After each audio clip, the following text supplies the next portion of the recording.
the robber disguised himself as a painter and boldly walked into the bank. With a calm expression, he put down his backpack. Then, using a modified floodlight emitting infrared rays, he silently disabled the bank's surveillance system. Shortly afterward, 3 of the robber's accomplices hurried into the bank. They were also disguised as painters, carrying large bags of equipment as they filed in one by one. Next, they quickly locked the door from the inside. At that moment, the bank security guard noticed something unusual. However, before he could react, a cold handgun was pressed against the small of his back. The robber immediately threw 2 smoke grenades, warning everyone to lie on the ground or face the bullets. Caught off guard by the robber's sudden attack, everyone in the bank was easily subdued without a struggle. However, the smoke from the grenades started spreading outside the bank. Coincidentally, a patrolling police officer happened to pass by and keenly noticed the unusual situation. The officer's heart skipped a beat, and he was about to report the emergency to headquarters. But before he could act, a robber suddenly rushed out,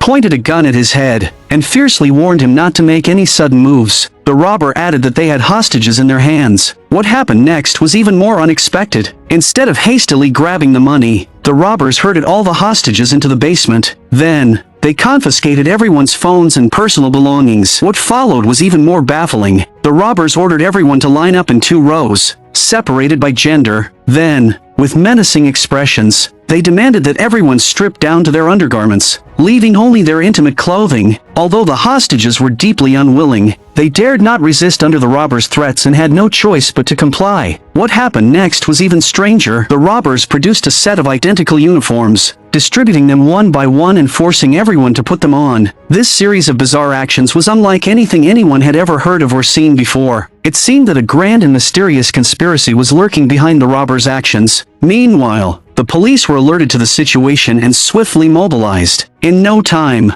heavily armed SWAT teams gathered, surrounding the bank with an airtight perimeter. Detective Frasier, who was leading the case, rushed to the scene with a sense of urgency, determined to negotiate with the robbers. When the bank's chairman, Case, learned that Branch 32 had been taken hostage, it felt like a bolt from the blue, because hidden within that bank was a secret he could never let see the light of day. If exposed, it would plunge him into irreversible ruin. Yet, the robbers' behavior was bafflingly unusual. They showed no interest in the vault full of cash. Instead, they turned their attention to a safe deposit box, which seemed to be their true target. Case, realizing what the robbers were after, became increasingly terrified. He feared that his secret would be exposed to the world. In a panic, he quickly arranged to meet the resourceful White, hoping she could help him deal with this crisis. When they met, Case lied, claiming that the contents of the safe were his family heirlooms and that he could not allow anyone to see them under any circumstances. He asked White to use her extensive connections to retrieve the contents of the safe before the police could. For White, as long as the price was right, no task was out of the question. Meanwhile, the robbers were far from idle, executing their plan with precision and urgency. The police, on the other hand, were racing against time to find clues. They reviewed surveillance footage from the time of the bank takeover and discovered that the robbers' methods were exceptionally sophisticated. Using invisible infrared rays, they had silently disabled the bank's security system. However, it was precisely the 2-minute gap in surveillance footage that left the police completely in the dark about who had entered or exited the bank. This became the key factor in the robbers' ultimate success in escaping. Soon after, there was finally a new development at the bank. The robbers suddenly released a hostage, but this left the police in a difficult position,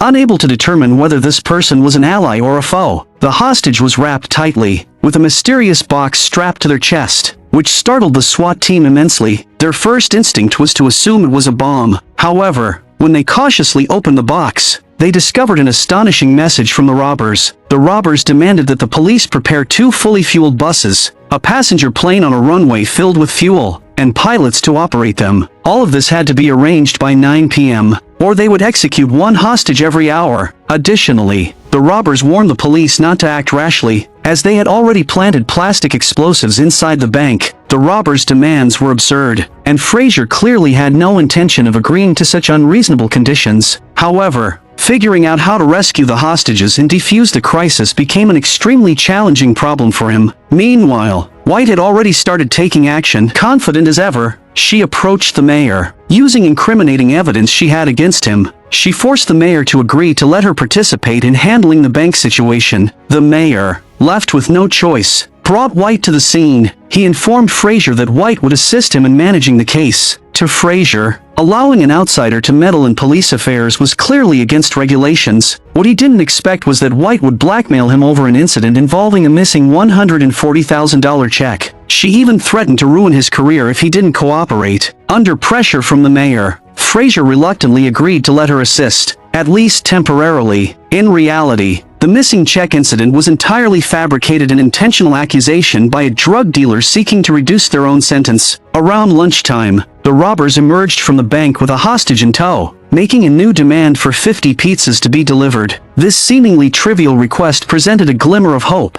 and Frasier seized on the opportunity with sharp intuition. He quickly ordered his officers to discreetly plant listening devices inside the pizza boxes, hoping to gain valuable insight into the robbers' every move. However, Frasier never imagined that what seemed like a flawless plan had already been anticipated by the robbers. When the listening devices were activated, the sounds transmitted were completely incomprehensible, like a foreign code. No one present could understand a single word. Frasier furrowed his brow but refused to give up on this hard-earned lead. He had an idea. He played the recording over a loudspeaker, hoping that a passerby might recognize the language. To his surprise, a construction worker stepped forward, confidently identifying it as Albanian. However, he admitted he didn't speak the language himself. His ex-wife was Albanian. Frasier quickly urged the man to call his ex-wife. Not long after, a strikingly elegant and alluring woman arrived. Hearing the situation explained, she agreed to help, but on one condition: she wanted all her parking tickets in the bag she carried to be dismissed. Eager to decode the recording, Frasier agreed without hesitation. When the woman listened to the recording through the loudspeaker, she suddenly burst out laughing. She revealed the truth. The recording was an excerpt from a speech by a former Albanian president, something she had heard daily during her school years. This revelation was a thunderbolt for Frasier, leaving him both shocked and exasperated. He finally realized that the robbers had been aware of their bugging plan all along. They had intentionally planted this recording to mock the police and waste their time. Just as Frasier suspected, the robbers' purpose was to stall for time while they executed an elaborate master plan. The cunning robbers had divided the hostages into different groups, frequently moving them between rooms. Each time a transfer occurred, the robbers would insert one of their own disguised as a hostage into the group. These infiltrators deliberately removed their masks and incited unrest among the hostages, fostering chaos. When the situation seemed on the verge of spiraling out of control, the robbers would suddenly appear, violently dragging the supposed troublemaker away and subjecting them to a brutal beating. This tactic not only intimidated the other hostages but also ensured they would vividly remember the disguised accomplice. This meticulously planned strategy was critical to the robbers' eventual successful escape. The robbers' target in this operation was precisely safe deposit box 392, which held Case's darkest secrets. Inside the box was not only a confidential document but also dozens of packets of expensive diamonds, including a priceless Cartier diamond ring. All of these were ill-gotten gains amassed by Case. The robbers now faced a significant challenge: how to escape with the diamonds worth a fortune without getting caught. However, they had meticulously planned every detail. After persistent effort, they managed to dig a half-meter deep hole. This pit would play a crucial role in their plan. Shortly afterward, the leader of the robbers, Russell, called Frasier to inquire about the status of the airplane. Frasier lied, claiming he was doing his best to arrange it, explaining that mobilizing an airplane was no easy task. Unbeknownst to Frasier, this was all part of the robbers' strategy to mislead and distract him. Russell knew perfectly well that the police would never prepare an airplane for them. In truth, this was a ruse designed to throw Frasier off and conceal their real plan. At that moment, Frasier was completely at the mercy of the robbers, unable to find a solution. Meanwhile, White expressed her desire to speak directly with the robbers. Frasier used his phone to call the bank, allowing White to negotiate. White confidently claimed that if Russell could ensure that certain interests remained protected, she had a way to help him get what he wanted. Hearing this, Russell agreed to meet White face-to-face. White entered the bank alone, and the robbers, being extremely cautious, conducted a thorough search of her to ensure she wasn't carrying anything suspicious. Once satisfied, they allowed her to meet Russell. White proposed her terms: if the robbers surrendered immediately, she could guarantee they would only serve 3 to 4 years in prison and, upon release, receive $2 million in compensation. However, Russell was clearly unsatisfied with this offer. He wanted to know what White was so desperately trying to protect. In reality, Even White didn't know the full story. Her employer had only instructed her to retrieve a single item from the safe. What she never anticipated was that Russell had already obtained the document in question. As it turned out, during World War II, Case, working for a Swiss bank, had been a morally bankrupt opportunist. He exploited his ties with the Nazis to amass a fortune. Standing by as innocent civilians were stripped of everything. Using this blood money, he later founded the bank and sought to bury the truth through his social status and extensive connections. Russell, however, regretfully informed White that he couldn't hand over the document. It was his trump card. If he were caught, he was certain that Case would spare no effort to help him, as this document was tied to Case's reputation and survival. If Russell could escape unscathed, he could then force Case to pay a hefty sum to buy back the document. No matter the outcome, it was a win-win situation for Russell, a deal with no downside. Meanwhile, Frasier began to sense something strange. The robbers knew full well the police would never provide them with an airplane, yet they stubbornly waited for one. Clearly, there was a hidden and sinister plan at play. Suddenly, Frasier realized that while the police had intended to stall the robbers to buy time, they had instead fallen into the robbers' trap. From beginning to end, it was the robbers who had been deliberately stalling. Recognizing this, Frasier decided to take a different approach, give the robbers exactly what they wanted. Without hesitation, Frasier called the bank and firmly lied, claiming that the airplane was ready. However, he insisted that he first needed to see all the hostages safe and sound. After a moment of contemplation, Russell weighed the pros and cons and agreed to Frasier's request. Frasier then entered the bank alone. Russell accompanied him to the basement, where the hostages, terrified and trembling, looked like frightened birds. Those who had disobeyed the robbers were bound tightly and isolated in a separate room. Frasier suppressed his anger and sorrow, reassuring the hostages with a promise that they would all be rescued. He then tried to discern Russell's true intentions. After all, he had never heard of a bank robber planning to escape with hostages on an airplane, such an absurdly far-fetched idea. As Frasier carefully observed the interior of the bank, he boldly pointed out that Russell was deliberately stalling for time. Russell remained silent, but Frasier refused to back down. He continued to press, trying various ways to provoke Russell into revealing his hand. Just as Frasier was about to leave, he pretended to shake Russell's hand and suddenly lunged at him,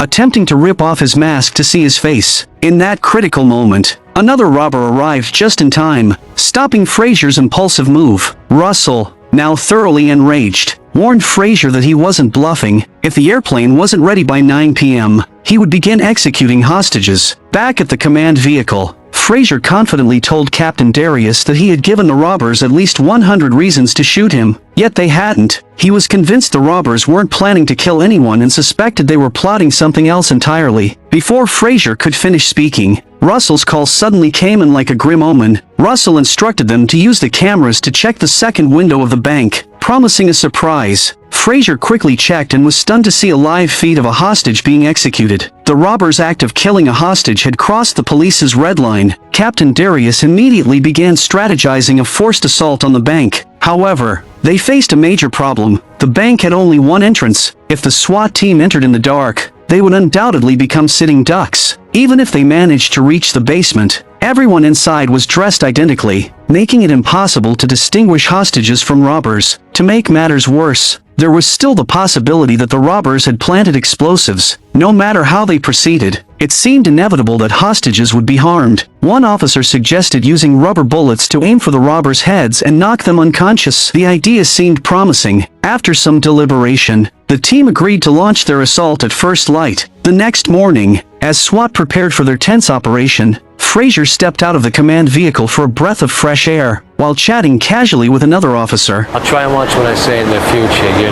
never know who's listening.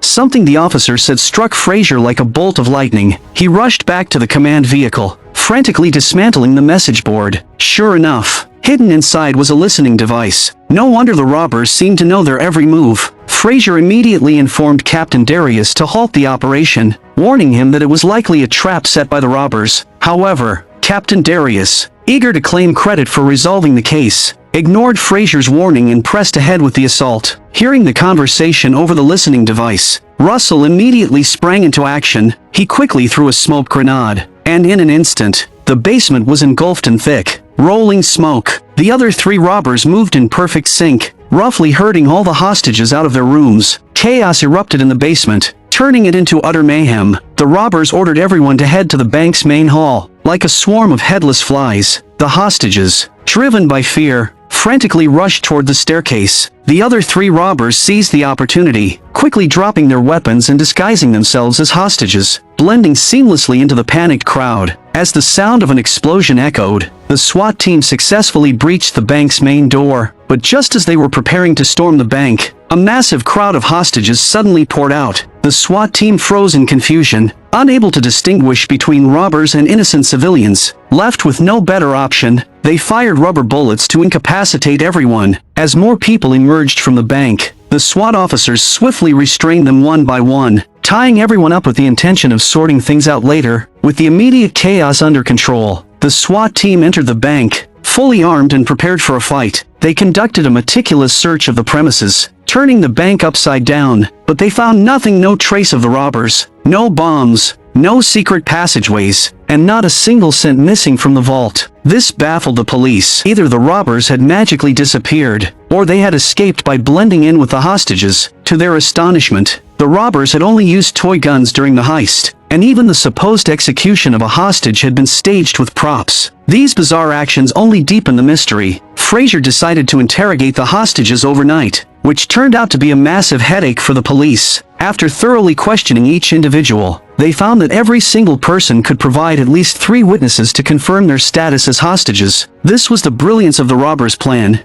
They had deliberately infiltrated the hostages earlier to lay the groundwork for their escape. Moreover, since the police couldn't be sure if the robbers were among the hostages, they easily evaded suspicion. In the end, the police came up empty-handed. To Frasier's disbelief, the police chief instructed him to wrap up the case quickly. Frasier was stunned. This case was full of unanswered questions. Most importantly, not a single robber had been caught. How could they just sweep this under the rug?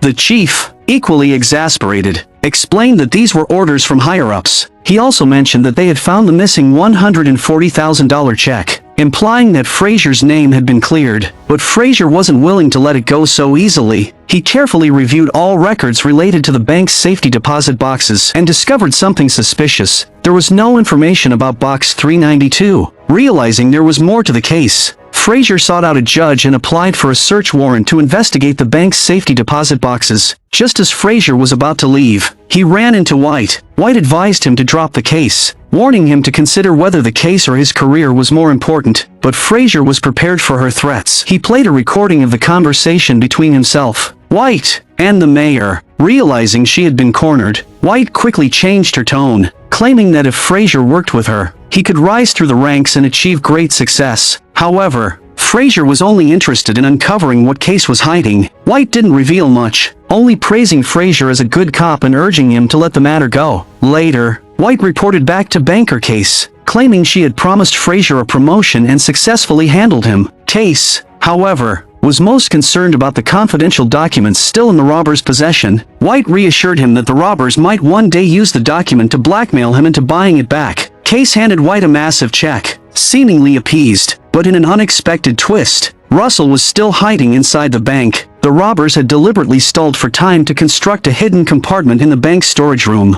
The deep pit they dug earlier wasn't part of an escape route. It was meant to store waste. Russell had been hiding behind the compartment the entire time, waiting for the bank to resume normal operations so he could walk out unnoticed with the diamonds. Meanwhile, Russell's 3 accomplices were waiting outside in a car, ready to pick him up at a moment's notice. At this critical juncture, an unexpected situation arose. Frasier and his assistant arrived at the bank without warning. The accomplices quickly alerted Russell to the development. Despite the surprise, Russell remained calm and composed, proceeding methodically with his plan. Carrying a bag full of diamonds, he casually walked out of the basement and into the bank lobby without drawing any attention. At that moment, Frasier hurried into the bank and accidentally bumped into Russell. Unaware of Russell's identity, Frasier didn't think twice and let him walk away. Russell boldly exited the bank in plain sight. When Frasier and his team opened safe deposit box 392, they discovered that Russell had intentionally left the Cartier diamond ring behind. Next to it was a note that read, "Follow the ring." Russell's plan was to lead Frasier toward uncovering more truths and to use them as leverage against Case. Frasier took the Cartier diamond ring to Case's residence, seeking answers about the contents of box 392. Case refused to admit anything, repeatedly claiming he had nothing to say. This only strengthened Frasier's conviction that Case was hiding something sinister. As Frasier left, he raised his middle finger at Case, with the Cartier ring prominently displayed. The gesture wasn't just mockery, it was a thunderous warning. In the end, Frasier handed the recording of his conversation with White and the mayor to both of them, declaring that all he wanted was to be a good cop. As expected, Frasier was promoted to senior detective. That night, as Frasier was getting ready for bed, he reached into his pocket and found something surprising, a diamond. It was then that he realized the man he bumped into earlier that day was Russell. The diamond was Russell's small gift to Frasier, a bold declaration that he had walked out of the bank's front door without a hitch. I'm a movie lover. Please subscribe to my channel and we'll see you next time.